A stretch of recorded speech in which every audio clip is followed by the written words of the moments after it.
अभी आपको लिए चलते हैं। कौमी असेंबली का इजलास जारी है जिसमें पीपल्स पार्टी के रहनुमा शाजिया मरी इस वक्त इज़हार ख्याल कर रही हैं। लेकिन सिंध हुकूमत ने वो एक हुकूमत बनकर, वो मजबूत खुद मुख्तार हुकूमत बनकर दिखाया जिसे वफाक की मुखालफत का सामना था। लेकिन सर, कोविड हो या फ्लड्स हो या कोई और तरक्की हो, सिंध सूबे ने अपनी खुद मुख्तारी के जरिए अपने लोगों को मजबूत किया और ये साबित किया कि वाकई 18वीं तरमीम जो है वो सूबों के लिए अहम तरीन तरमीम थी आइन के हिसाब से। सर, बाकी सूबे भी अपना काम कर सकते थे, लेकिन चूंकि 11-12 करोड़ पर मुश्तमिल आबादी का सूबा पंजाब एक ऐसे वजीर आला के हवाले किया गया जो बेचारा सिर्फ एक कठपुतली था। वहां पर फैसले करने वाले कोई और लोग थे। वहां ट्रांसफर, पोस्टिंग, अपॉइंटमेंट्स एक खातून के जरिए कराई जाती थी और उसकी हिस्सेदारी थी। तो सर, जब आप अपने सूबों को इस तरह अंडरमाइन करें, आप करोड़ों की आवाम जो इन सूबों में बसती है, इन फेडरेटिंग यूनिट्स में बसती है, उनकी विल को, उनकी ज़रूरियात को इस तरह दरगुजर करें, तो फिर वही होता है सर जो ऐसे अहमकों के साथ आज हो रहा है, जिन्होंने इस पार्लियामेंट से इस्तीफा दिया, जिन्होंने 2 सूबाई असेंबलियों को अपनी मर्जी से डिसॉल्व कर दिया और आईनी क्राइसिस खड़ा कर दिया पाकिस्तान में, और गलतियों पे गलतियां किए जा रहे हैं। और अब कहते हैं कि जी अब हमें केयरटेकर हुकूमत भी कबूल नहीं, हम इसके खिलाफ भी हैं। तो भाई, अल्लाह ने तो आपको ये मौका दिया था कि आप पार्लियामेंट में बेशक ऑपोजिशन में बैठे, अगर आप हार गए वोट ऑफ नो कॉन्फिडेंस, अगर आप आइन के आर्टिकल 95 के तहत आने वाला नो कॉन्फिडेंस मोशन हार गए हैं और इस हाउस का एतमाद खो चुके हैं, तो भी ऑपोजिशन की बेंचेस मौजूद थी।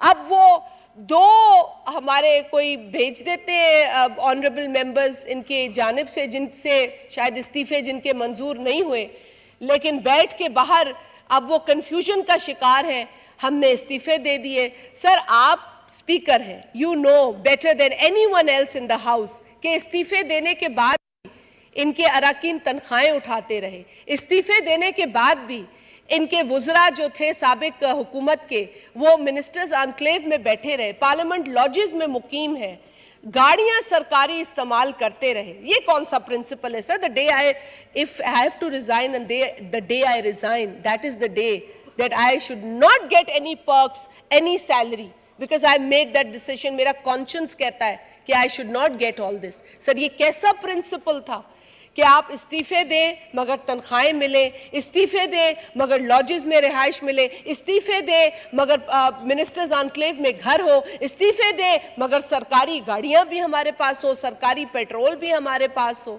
सर, अवाम इतनी बेवकूफ़ नहीं है। और अब जब आपने वो इस्तीफे बिल आखिर कहा कि जी अब तुम्हारे इस्तीफे जो हैं वो इस्तीफे हैं और मैं मानता हूँ, उसके बाद भी मुझे खासा इल्म है कि आपके आगे भी काफ़ी गिड़गिड़ाए हैं। लेकिन सर, जो फैसले हैं वो इसलिए दूरअंदेश होने चाहिए कि उसके असरात क्या मुरत्तब होंगे। अब इन लोगों ने तो फैसला कर लिया कि जी पार्लियामेंट छोड़ दो, सड़कों पे आ जाओ, इंतशार फैला दो, पाकिस्तान को हिला दो।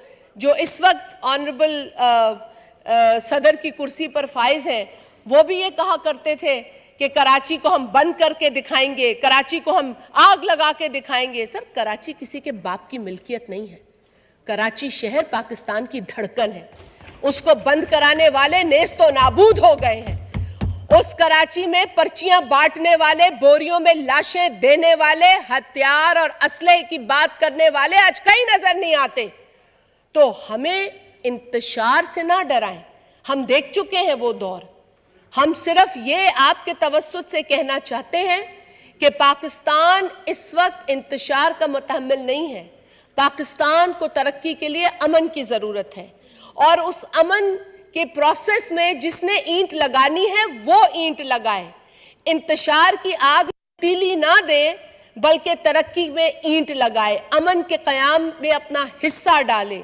आज पाकिस्तान को वो 18वीं आईनी तरमीम मिली जिसने पाकिस्तान के आइन को मजबूत किया।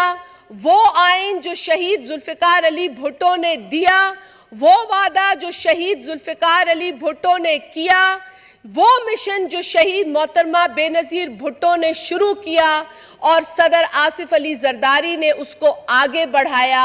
आज पार्लियामेंट शुक्रिया अदा करती है उन्हीं सदर आसिफ अली जरदारी साहब का जिन्होंने पार्लियामेंट को बाइख्तियार किया, वजीर आजम को बाइख्तियार किया और आज उनकी उस कोशिश से, उस कदम से, उस कंट्रीब्यूशन की वजह से अल्हम्दुलिल्लाह तीसरी मर्तबा ये पार्लियामेंट मुस्तकिल अपना टेन्योर पूरा करने जा रही है। तो ये मुबारकबाद आपको भी मैं पेश करती हूं बतौर स्पीकर।